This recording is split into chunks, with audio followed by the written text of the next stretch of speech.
no more fucking excuses. We got small calves. We're finally gonna do something about it. You're tired of getting ridiculed. You're tired of excuses. You're tired of the way they look. Well, in that case, stop treating your calves like the middle child, all right? Stop neglecting them. Let's actually work them out. And not just work them out, but actually do it properly, as frequently, and doing the right things at the right times in the right places. So, what do I mean by that?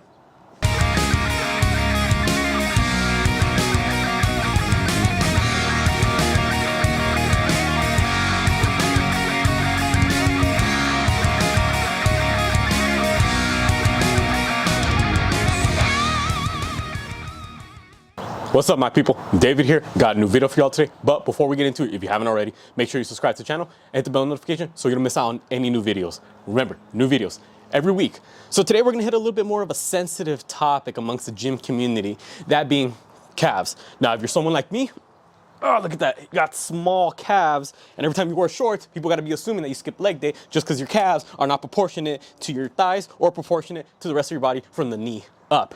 But you know what? No more fucking excuses. We got small calves. We're finally gonna do something about it. You're tired of getting ridiculed. You're tired of excuses. You're tired of the way they look. Well, in that case, stop treating your calves like the middle child, all right? Stop neglecting them. Let's actually work them out. And not just work them out, but actually do it properly, as frequently, and doing the right things at the right times in the right places. So, what do I mean by that?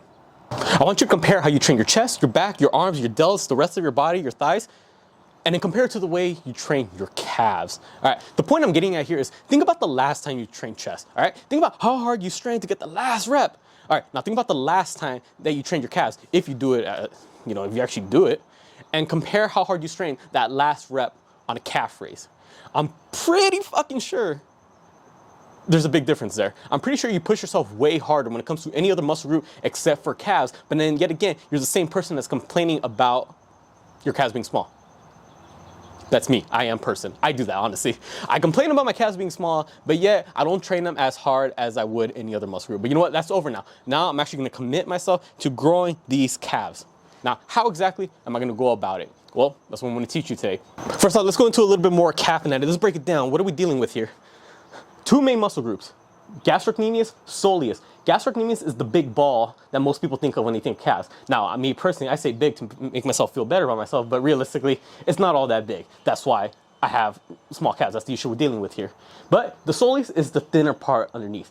The gastrocnemius, the ball, crosses the knee joint and the ankle joint. Soleus, small part, only crosses the ankle joint.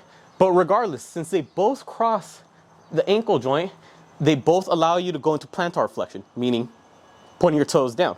But the gastroc, the ball, since it crosses over the knee, it does aid in knee flexion, bending your knee. But regardless, when it comes to the gastroc, we want to try to build it up. There's got two portions to it, two heads. Just how tricep has three heads, hence the name tri. Bicep has two heads, hence the name bi.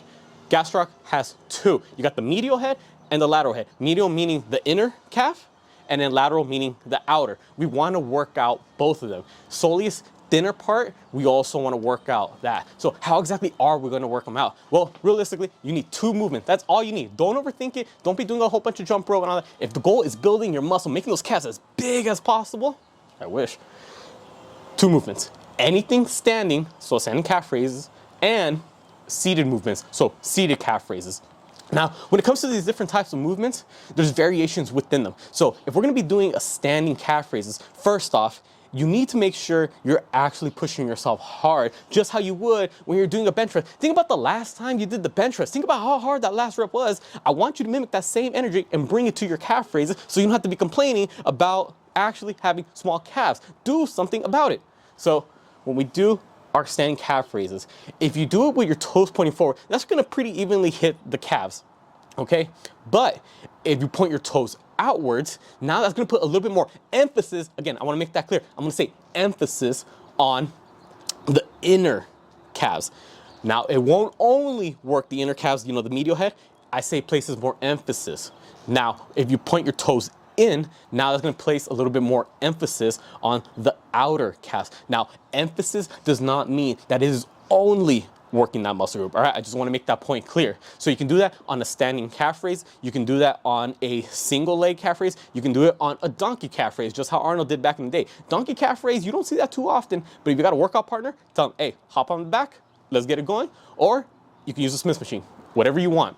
Now, when it comes to the seated motions, realistically, there's only one, seated calf raise. All right, make sure you get the full stretch at the bottom, make sure you go up. And that applies to any calf movement, all right? The last thing I wanna see you do is actually go into some type of just bouncing moment.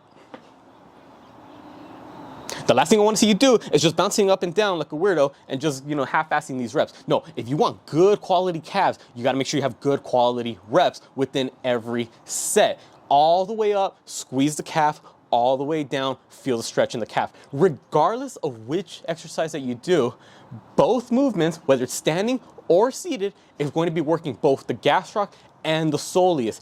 It's just that the seated will most likely only be working and placing greater emphasis on the soleus because, again, since you're bending the knee, you're shortening the gastroc. Remember, I said in the beginning, the gastroc, the ball crosses into the knee. But when you stand, now you're facing both. Now you're putting more emphasis on the overall gastroc, the big ball. So depending on what you need more of, adjust accordingly. Depending if your inner or outer calves need work, again, that's going to determine the angles. But again, regardless, good quality reps. And since we're on the topic of reps, how many should I be doing?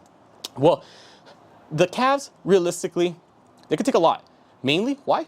Because they're type 1 fibers. Type 1s means those slow typers. That means they don't fatigue as fast, but they can be prolonged for longer durations. So for example, think of it like this. Type 1 muscle fibers are used for just slow, steady state cardio. That's why marathon runners, they take advantage of this because those muscle groups that are type 1, they could be exercised for a long ass time without getting tired. Calves primarily are those, but at the same time, we still want to approach it with bodybuilding hypertrophy standards. So what do I personally do? Again, this is what I personally do. I'm not telling you this is what you should do. I'm just saying this is what I'm going to do and what has seen results for me. Day one, this is going to be my traditional bodybuilding hypertrophy standard workout. This is what I do on my regular leg day. Regular standing calf raises, seated calf raises, whatever variation, whether it's toes out, toes in, neutral, it doesn't matter.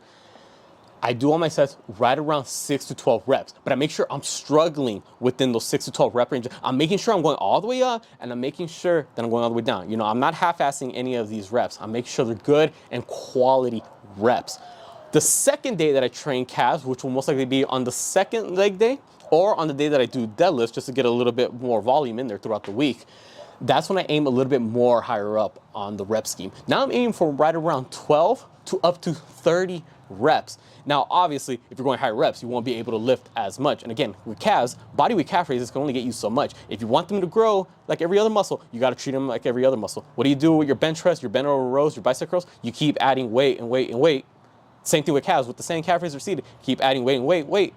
As long as you're getting that stretch at the bottom, contraction at the top, you should ideally be seeing a result. But everyone's different. Who am I to judge? So again, when it comes to the higher reps, I'm going to be lowering the weight. And specifically, I say 30 because I like doing this. I like doing 10 with my toes pointed out, 10 with my toes pointing in, and then the last 10 to burn them out, toes pointing forward. That one, I'll go very light. It's just going to vary from day to day. But ultimately, that's what I do. So bottom line, everyone, if you want to grow your calves, first off, you got to treat them like every other muscle, all right? Don't be neglecting them, all right? Don't treat them like the middle child, all right? Treat them like your favorite child. Actually train them as often, train them as hard, treat them like every other muscle group, all right? Full stretch at the bottom, contract them the way up, no bouncing up and down, all right? We actually got to make these reps count. Two types of movements, either something standing or something seated. When it comes to the standing one, toes pointed out is going to put more emphasis on the inner calves. Toes pointed in, a little bit more on the outer. Toes pointed forward, neutral. Now, when I say emphasis, doesn't mean it's only working that portion. It just says more work. They have to go through more work, throughout the exercise. They're type 1 fibers. They can go a long distance without getting tired. So I train them 2 times per week. One day, typical hypertrophy bodybuilding standards, 6 to 12 rep ranges. And then the second day, higher reps, 12 all the way up to 30. But regardless, I'm still making every rep count. I'm really fighting through the burn. Comment down below what muscle group that you struggle with, or if you struggle with calves, which I'm pretty sure, many of us are, because, that's just whatever. Comment down below what you've done to make it work for you. Now, if you just got some genetically gifted calves, go for it. I've been seeing some middle-aged dads, they have just some big old monster-ass calves, and they don't do anything. It's the common meme in the gym community, but whatever.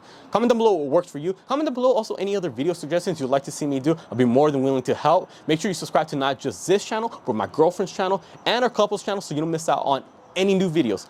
Remember, new videos every week. And on Instagram, TikTok, same thing. Make sure you follow me, my girlfriend, couples. I put all the links down in the description below. With that being said, I'll catch y'all next time.